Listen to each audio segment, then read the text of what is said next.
Secara sederhana, kalau berat badan kita di atas 150, misal 160, 170 ya dikurang aja 110. Itu cara sederhana. Oh, tinggi badan dikurang 110. Nah, itu adalah berat badan ideal kita.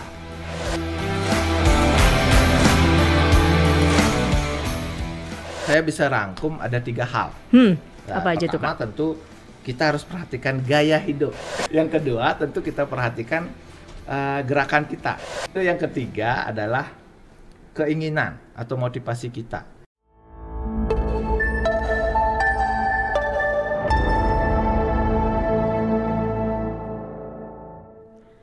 Kalau lagi scroll media sosial, pasti suka nemu deh foto di FYP tuh kayak orang badannya bagus gitu kan.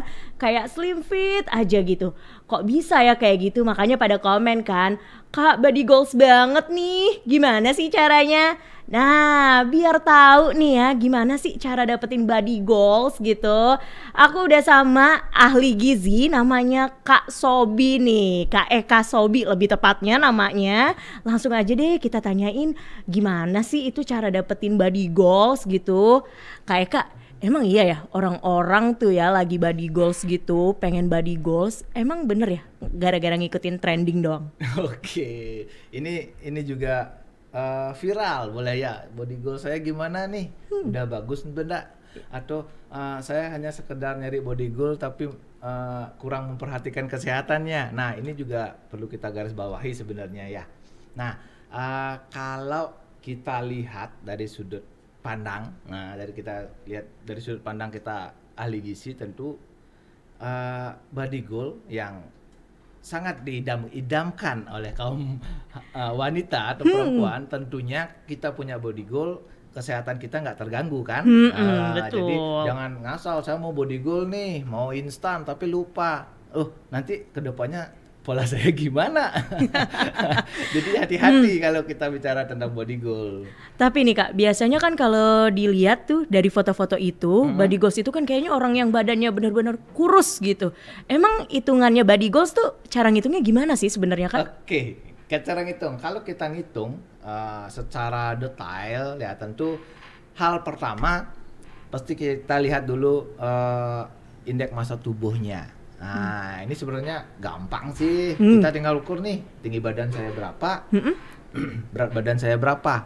Nah, ini nanti kita istilahnya pakai rumus kalau kita lihat dari gizi. Atau secara sederhana, kalau berat badan kita di atas 150, misal 160, 170 ya dikurang aja 110. Itu cara sederhana. Oh, tinggi badan dikurang 110. Nah, itu adalah berat badan ideal kita. Nah, dari berat badan ideal kita lalu bandingkan dengan standar. Nah, di standar inilah nanti akan bicara, saya di posisi mana ini? Saya di posisi berat badannya enak, stabil atau bagus, atau malah saya underweight atau overweight. Nah, kalau overweight gitu tuh Kak, itu gimana nih Kak? Tiba-tiba kayak pengen, harus body goals banget nih. Caranya gimana sih Kak? Kalau kita mau body goal yang enak, aman, dan tentunya nyaman, sebenarnya saya bisa rangkum ada 3 hal. Apa aja tuh Kak? Pertama, tentu kita harus perhatikan gaya hidup. Nah, gaya hidup ini jerempetnya nanti kemana-mana. Yang kedua, tentu kita perhatikan gerakan kita. Gerakan dalam hal ini adalah gerak kita aktif atau enggak, atau kita masuk ke generasi major, malas lelah. Mager. Hati-hati gimana mau body goal kalau mager terus. Tentu yang ketiga adalah keinginan atau motivasi kita. Ini benar-benar sangat kuat. Jangan sampai pingin body goal tapi pingin body goalnya cap besok. Ini teman datang ajak nongkrong nih, udah berhenti dulu deh, besok aja lanjutin. Oh, cheating day aja kerjaannya. Jadi nggak bakalan tercapai.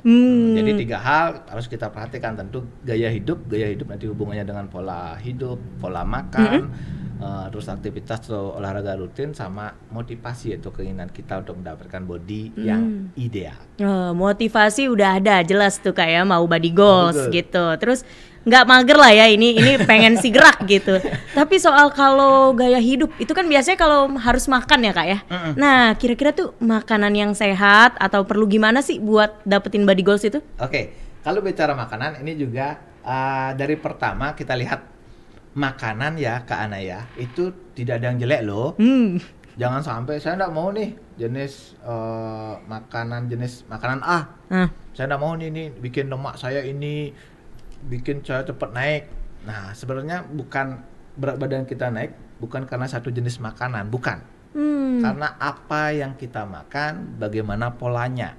Kalau bicara gimana sih pola makan yang bagus, sebenarnya pertama adalah kita lihat dulu porsi sama jam makan. Nah ini banyak kayaknya nih teman-teman yang teman agak sedikit kacau di sini. Tapi sebenarnya makanannya boleh apa aja itu Kak? Boleh. Fast food gitu termasuk? Boleh. Oh Tapi tapi perhatikan frekuensinya. Oh gimana tuh Kak? Oke. Jadi fast food enak loh. Iya banget. Banget. Tapi kita lihat ya jangan tiap hari dong mungkin seminggu ataupun sebulan sekali 1-2 kali masih diperbolehkan. Sebulan 1-2 kali aja ya? Ya, oke, jangan tiap hari. Iya. Dan yang paling penting adalah boleh dibilang asupan sayur sama buah harus masuk.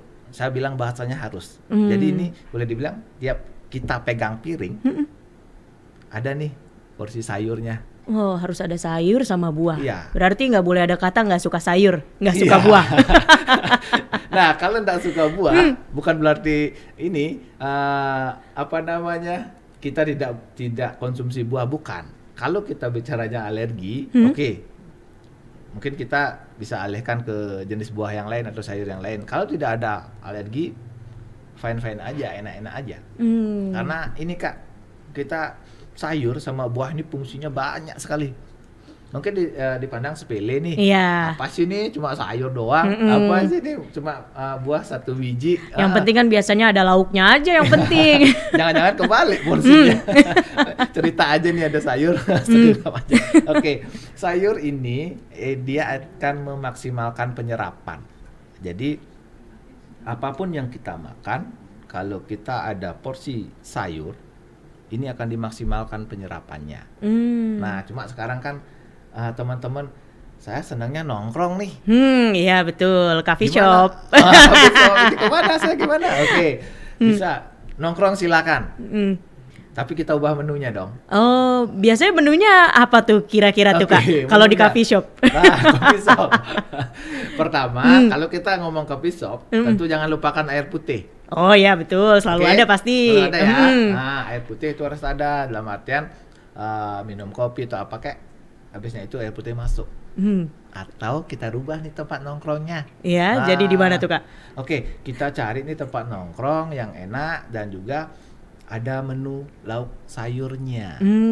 Sah Harus kan ada nongkrong? pokoknya. Sah banget. Sah banget, tapi ininya kita rubah jenisnya dan pesennya juga ya jangan fast food semua. Atau kita combine aja. Combine kayak gitu gimana tuh Kak? Porsinya yang bagus Boleh. tuh. Nah, kalau combine dalam artian misal kita nongkrongnya berempat nih atau berlima nih. Saya pesan sayur nih. Sayur apa kek? Teman yang sebelah mungkin french fries atau apa kek. Ya, kita gabung makannya. Enggak apa-apa. Kan suka ada tuh Kak yang ganti nasi jadi french fries. Itu beneran ngaruh? Oke. Nah, dalam artian asupannya atau memang bodinya? Asupannya. Asupannya, oke. Kalau kita bicara asupan, sebenarnya kita dengan saya mau ganti nasi ini dengan french fries atau nasi pakai kentang atau pakai ubi atau keladi, itu sebenarnya sama. Masuk golongannya sama. Cuma kadang beda penyerapan. Mungkin jenis ubi-ubian, jenis kentang-kentangan itu penyerapannya agak lama. Jadi itu penyerapannya kita kenyangnya agak lama kan. Jadi tujuannya itu ya Kak ya. Jadi kita menghindari makan dengan porsi yang terlalu banyak. Yang penting makan tuh jangan banyak-banyak gitu Kak. Atau juga bisa kita siasati nih teman-teman, kalau mau nongkrong nih. Sebelum jalan kita makan dulu. Sebelum jalan baiknya makan dulu. Jadi tapi kalau di coffee shopnya minumnya kopinya kayak cappuccino yang ada manis-manisnya gimana tuh Kak? Oke, tetap air putih jadi dasar. Oke, Air sekali putih. waktu boleh. Saya juga sering nongkrong di coffee shop. Iya. Tapi besoknya balas dendam dong. Oh, Oke, iya. Biasanya balas dendam. Jangan menunya coffee shop aja. Jadi besoknya kita harus balas dendam dalam artian, oke, kemarin kayaknya saya menunya kurang nih di porsi sayur sama buah. Oh, besok saya nongkrongnya kemana nih? Oh, saya nyari buah potong misalnya, atau nyari tempat nongkrong yang ada saladnya, boleh. Iya. Oh, harus benar-benar Ya. yang ada sayur sama buah tiap nongkrong ya Kak ya. Oke, dan perlu diingat bahwa apapun yang kita makan sekarang, konsumsi sekarang, ini tidak kelihatan besok loh Kak. 5-10 tahun loh. Nah, makanya tuh Kak. Oh, itu kelihatan 5-10 tahun. Iya, Kadang-kadang hati-hati. ngerasa orang lama banget ya. Iya. Dan suka ada yang ngambil jalan pintas Kak, kayak Nah. beli apa deh, asupan khusus gitu. Beli obat khusus gitu cuma buat demi si body goals Si itu. body goals. Tuh gimana tuh Kak? Baik nggak sih sebenarnya kayak gitu? Sekarang kebanyakan kurang pas cara konsumsinya. Karena pingin menghasilkan hasil yang instan. Besok saya mau turun nih 2 kilo, besok mau turun nih 3 kilo. Jadi dia itu mengganti. Sebenarnya kalau mau pakai produk pelangsing atau apa, oke silakan. Tapi jangan mengganti jam makan, jangan mengganti porsi makannya. Asal pola makan tetap, porsinya tetap, nggak apa-apa. Nggak apa-apa. Oh, Dan juga ingat, mungkin teman-teman, bahwa penurunan berat badan itu ya sebenarnya seminggu ya, kita hitungannya seminggu ya. Dicap saya berhasil nggak nih polanya? Kita ukur timbang pakai berat badan, timbangannya pakai satu jenis timbangan, jangan macam-macam. Sekarang digital, besok pakai timbangan biasa, jangan. Oh, Satu itu timbangan ngaruh juga ya aja. Kak ya? Iya, Oh, ngaruh timbangan juga. yang digital itu. Oh, jadi baiknya pakai timbangan yang mana tuh Kak? Contoh, boleh pakai timbangan digital, tapi kita pakai timbangan itu aja satu, jangan yang lain. Karena skalanya beda. Dan kalau hitungannya seminggu, boleh dibilang kalau kita berhasil nih nurunin berat badan, seminggu itu minimal setengah kilo. Oh, seminggu setengah kilo minimal kalau Minimal, lagi maksimalnya nurunin. 1 kilo. Oh. Jangan lebih dari itu. Wah, ternyata cuma seminggu cuma bisa 1 kilo itu harusnya. Iya. Oh, kalau Baru nanti penurunan berat badan, keinginan kita untuk body goal tercapai, kesehatan aman. Jadi yang saya sebut pertama, nyaman dong kita. Iya. Bukan asal-asalan saya ini mau nurunin berat badan. Jadi, kasihan. Tapi nih Kak, suka udah ada yang body goals nih Kak, tapi Oke. kayak ngerasa dia kan udah kebiasaan ngejaga pola makan tuh Kak, terus-terusan tuh sampai anoreksia gitu Kak. Nah, anoreksia. itu gimana tuh Kak cara balikinnya? Bisa nggak sih Kak kira-kira? Nah, kalau sudah sampai anoreksia, itu kadang bisa, tapi agak apa ya? Agak telaten, agak ekstrim. Karena perlu support, boleh dibilang medical, untuk mengembalikan ini. Dalam artian, kalau sudah sampai anoreksia, berarti dalam tanda kutip di dalam tubuh kita sudah ada masalah. Jadi makanan itu hanya nggak ada nyangkutnya, lewat doang, masuk dari mulut udah lewat, selesai, nggak ada yang diserap, nggak ada nyangkutnya. Itu hati-hati. Makanya pola yang bagus itu kita bisa lihat tidak kayak makan cabai. Kayak makan cabai. Iya, sekarang makan sekarang pedas enggak. Oh iya. Perlu proses memang. Proses. Tentu perlu ada, kalau istilahnya apa ya, trainer. Perlu yang membimbing nih, pola saya gimana yang bagus. Baru kita bisa fitkan, oh ini loh polamu yang enak, polamu yang bagus dan tidak mengganggu kesehatan. Jangan-jangan istilahnya ini saya mau body goal, oh ujung-ujungnya saya anoreksia. Jangan sampai kayak gitu ya Kak Jangan ya. sampai kayak gitu. Kalau ada orang nih Kak, dia emang pengen body goals Oke. gitu. Terus gimana sih Kak supaya ngejagain motivasinya gitu? Tipsnya gimana tuh biar terus emang kokoh gitu. Itu motivasi pengen body motivasinya, goals tipsnya gitu. ya. Pertama tentu yang paling saya tekankan adalah gimana nih tipsnya. Pertama saya harus jaga gaya hidup saya. Gaya hidup itu terkait dengan contoh gerak aktif, olahraga aktif. Sekarang kan banyak nih kita bawa smartphone, telepon, datang semua. Oh ya. Nah, ini pola kebiasaan yang akan mengganggu tercapainya body goal tadi. Oh, jadi emang bener-bener nggak boleh mager ya kak ya, Nggak bener-bener boleh harus ngedatengin langsung Iya. kalau mau makan, Kalau mau memang- ngapa-ngapain. Oh masih tercapai kayaknya pakai jalan kaki udah, Iya. saya jalan kaki aja. Tapi kalau misalkan mau body goals, harusnya gimana tuh kak? Olahraganya gimana, makannya gimana? Oke, pertama olahraga itu harus konsisten. Hmm. Minimal seminggunya 3 sampai 4 kali. Nah, olahraga juga tidak perlu lama Kak Ana. Jangan lama-lama. Nggak Berapa usah. tuh? 30 menit aja. 30 menit per harinya. Oke, tapi tiap hari. Iya. Oke, jangan seminggu sekali 30 menit nggak ada gunanya. Oh, 30 menit aja, maksimal sekali 45 menit, tapi tiap hari. tiap hari harus olahraga maksimal sekali 30 menit. Terus makannya gimana tuh kak? Oke, makan. Biasakan sarapan pagi. Nah, siapa nih yang nggak sarapan pagi? Nah di sarapan pagi itu berarti juga ada buah, ada sayur ya kak ya? Sarapan pagi boleh. Kita di sini gampang nyari jenis sarapan pagi boleh. Mungkin teman-teman ada yang kayak ada nasi kuning kok boleh aja sih sebenarnya. Oh, Jadi apa sarapan aja pagi sebenarnya boleh. ya, Kak, ya, kalau Tapi itu? kita usahakan waktunya di bawah jam 8 pagi. Oh, kalau sarapan harus dibawa jam 8 pagi. Nah, jam 8 pagi. Nah, ingat antisipasi kita biar nggak makan kalap nih di siang hari. Ah, betul. Jadi tubuh masih terjaga nih, masih terisi. Terus kalau makan siangnya ada jamnya tersendiri kak? Kalau jam makan siang mungkin kisaran jam 11 jam 1 lah. Oh, jam 11 jam 1.